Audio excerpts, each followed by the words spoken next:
Have you ever stopped to think that, even while living in a world full of information, the majority of people do not really know how to think? It seems impossible, doesn't it? But the truth is that modern society has built a silent trap.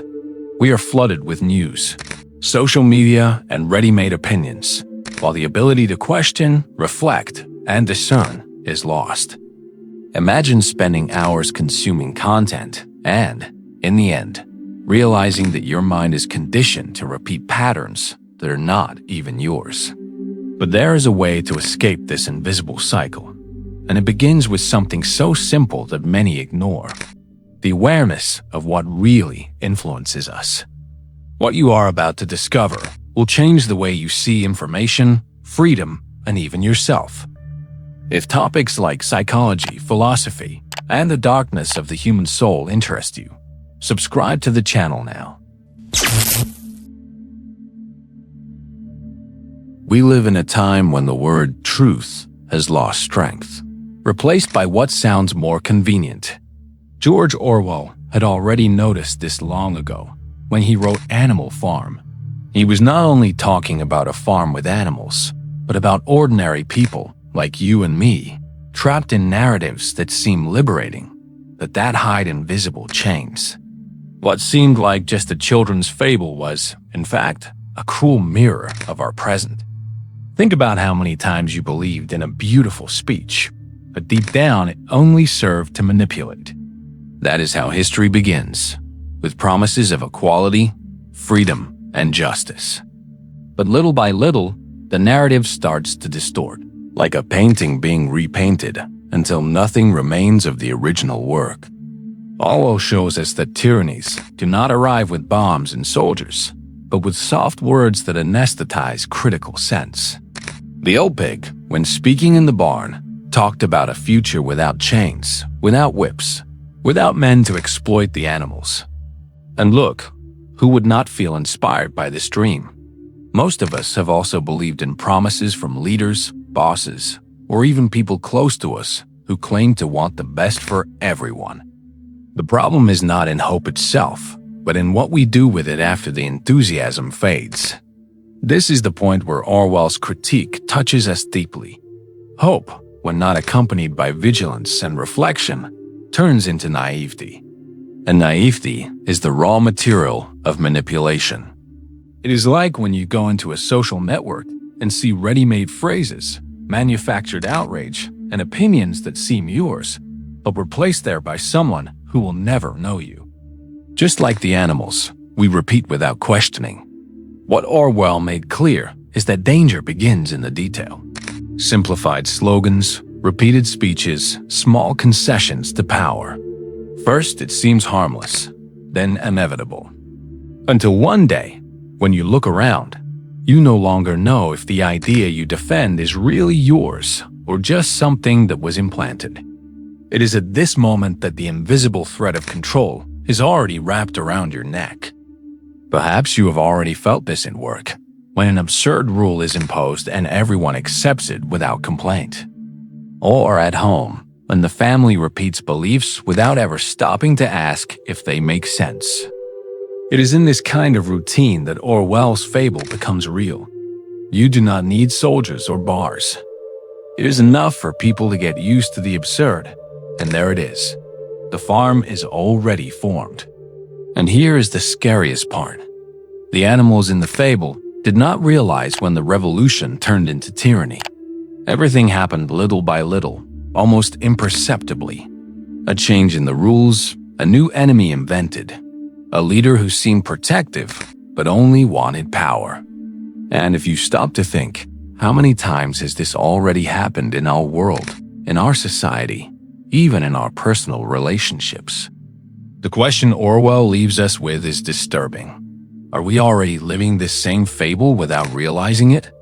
Are our own lives already being shaped by narratives that make us believe we are free, when in reality, we only change chains?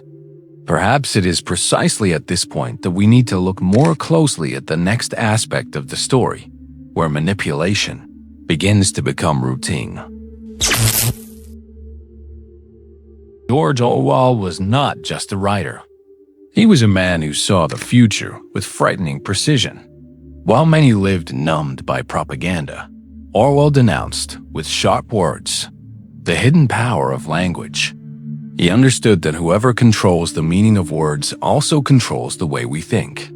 And if one controls thought, one controls reality itself. Orwell lived in a century marked by wars, dictatorships, and official lies. He was on the front lines of the Spanish Civil War, witnessed the blatant manipulation of history, and saw how entire regimes used language to transform crimes into heroism. This experience did not make him cynical, but made him even more committed to revealing what was happening. He knew that words can liberate, but can also imprison. Perhaps you have never stopped to think about it, but how many times has a political speech or a piece of news already shaped the way you see reality? That is not a coincidence. It is engineering. Orwell called this phenomenon doublethink, the ability to accept two contradictory lies as if they were absolute truths. It seems absurd, but it happens all the time when we live with fake news, post-truth, and polarizations. Deep down, Orwell only wanted to expose the truth, whatever the cost. He understood that this would have a high price, and he paid it with persecution and misunderstanding. But notice, every time someone has the courage to question official narratives, they open a crack in the wall of manipulation. This crack may be small, but it is enough for the light of reflection to enter. And light, my friend, is what power fears the most. Now, think with me. When you enter social media, are you really choosing what you think, or are you just reacting to what the algorithms want you to see? Orwell already foresaw this kind of trap, only at the time the name was different: propaganda. The essence, however, is the same. Someone filters, someone manipulates, and you believe you are forming your own opinions. But are you really? Orwell shows us that a lie, when repeated with confidence, can become indistinguishable from the truth. It is as if the world were painted with false colors, but so vivid that no one dares say the canvas is wrong. And is that not exactly what we see today, when objective facts lose space to emotional narratives? In the end, what wins is not reality, but the most convincing story. He did not write to entertain. He wrote to warn. What he wanted was for each person, before accepting any ready-made truth, to stop and think, is this really my thought, or just an idea planted in me? This simple question is already a form of resistance. Because the moment you start truly thinking, you already become harder to manipulate. And perhaps this is the first step Orwell invites us to take, to reclaim possession of our mind before someone colonizes it for good. Because if we are not the ones who think, someone will think for us, and usually that someone does not have our best interests in mind. But what is most unsettling is still to come, when we dive into the fable of the farm and see how the dream of freedom turns into a nightmare of control. How social pressure inhibits questioning and independent opinions. Social pressure is silent, yet powerful.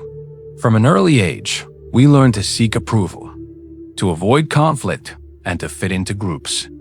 And the problem is that, in order to please or not to displease, we begin to filter thoughts and opinions, setting aside what we truly think. Have you noticed how it is easier to agree than to risk being different? The fear of judgment shapes our decisions more than we imagine. Even in small day-to-day interactions, we adapt words, gestures, and ideas to avoid causing strangeness. Authenticity is sacrificed in the name of acceptance, and critical thinking becomes almost a social luxury. Have you ever caught yourself censoring an opinion just to avoid discomfort? And it is not only about avoiding direct criticism. Social pressure also creates silent conformity. We observe the behavior of the majority and, unconsciously, adapt ourselves. The effect is cumulative. The more people adjust, the more the norm is reinforced, and questioning becomes risky or even unthinkable. Social media amplifies this even more. Likes, comments, and shares function as thermometers of approval, encouraging the repetition of popular ideas and repressing divergences. What could be an authentic reflection quickly turns into the reproduction of consensus. And the most subtle part is that we do not even realize we are being guided by this mechanism. Social pressure also creates a conditioned sense of belonging. Accepting others' opinions becomes a currency of integration, while disagreeing can generate isolation. And then arises an invisible dilemma. The mind desires autonomy, but the body and social instincts seek acceptance. This silent conflict limits our ability to think independently. A common example: work meetings or family debates. Many prefer to remain silent, even when they have a valid idea, just to avoid resistance or criticism. Critical thinking hides, and the group continues without questioning, repeating old patterns. It is as if the courage to reflect were constantly neutralized by the fear of standing out. And the more we grow, the more we internalize these unspoken rules. Self-censorship becomes natural, almost automatic, and defying the norm is perceived as error or insolence. The critical mind needs courage to survive in this environment, and this courage is not cultivated in every society. Thus, social pressure acts like an invisible chain, conditioning opinions, choices, and behaviors. It shapes not only how we act, but also how we think and interpret the world. And it is at this point that the next challenge arises. When these collective chains combine with manipulated narratives, the result can be an entire society incapable of questioning, reflecting, or discerning. Have you noticed how the same news can be told in completely different ways? The media not only informs, but also shapes our perception of the world. Every choice of word, every framing, influences what we think is important and how we interpret the facts. And the most subtle part is that we often do not even notice this manipulation. The effect is silent but powerful. We begin to accept the narrative presented to us as the only possible one. Divergent opinions seem radical or irrelevant, and questioning what is shown to us becomes uncomfortable. It is almost like living in a parallel reality, carefully constructed, where thinking critically requires extra effort. Repetition plays a crucial role. The more a topic or point of view is emphasized, the more it becomes truth in the collective mind. And when the narrative is reinforced by several sources, the effect is amplified. We begin to internalize others' opinions as if they were our own. Have you ever caught yourself believing something just because you heard it many times? The news also triggers strategic emotions. Fear, indignation, anger, or empathy are stimulated to direct attention and reaction. And when we are emotionally involved, our capacity for critical analysis diminishes. It is almost as if we were hypnotized. We react first, reflect later, and often do not reflect at all. The influence goes beyond what we read or watch. Entertainment programs, advertisements, and seemingly neutral content also carry implicit messages, shaping values and priorities. The mind absorbs patterns without questioning, and the perception of reality becomes shaped by external interests, often distant from our real needs. A clear example: coverage of crises or political events. The emphasis on certain facts and the omission of others creates a filtered version of reality. And those who consume this information passively end up believing they are fully informed when, in fact, their worldview is partial and conditioned. The consequence is the construction of a superficial collective opinion. Important decisions, debates, and even personal attitudes begin to be guided by external narratives. Critical thinking, which requires distance and constant questioning, must be actively cultivated so as not to be swallowed by this sea of manipulated information. And it is precisely at this point that the next topic connects. When the manipulation of language and perception combines with social pressure and technological alienation, the result is not only a limited individual, but an entire, society with difficulty questioning and reflecting on its own functioning. Collective conformism and the loss of intellectual autonomy. Collective conformism is like an invisible force that pulls us into the same rhythm, into the same thought, almost without us noticing. It is more comfortable to follow the crowd than to risk thinking differently. And when this becomes a habit, intellectual autonomy fades away like sand slipping through fingers, almost imperceptibly. The impact appears in small daily decisions: which opinion to express, what to consume, how to react to news. The mind, conditioned to align with the group, avoids any deviation that could generate conflict. And so, the individuality of critical thinking begins to be sacrificed in the name of social acceptance. Conformism does not arise only from external pressure, but also from internal fear. Fear of rejection, of appearing wrong, of feeling isolated. Many people internalize these silent rules and begin to self-censor even before hearing anyone else's opinion. And it is in this silence that the mind loses freedom without realizing it. A clear example is the work environment. Innovative ideas are often swallowed by the way it has always been done.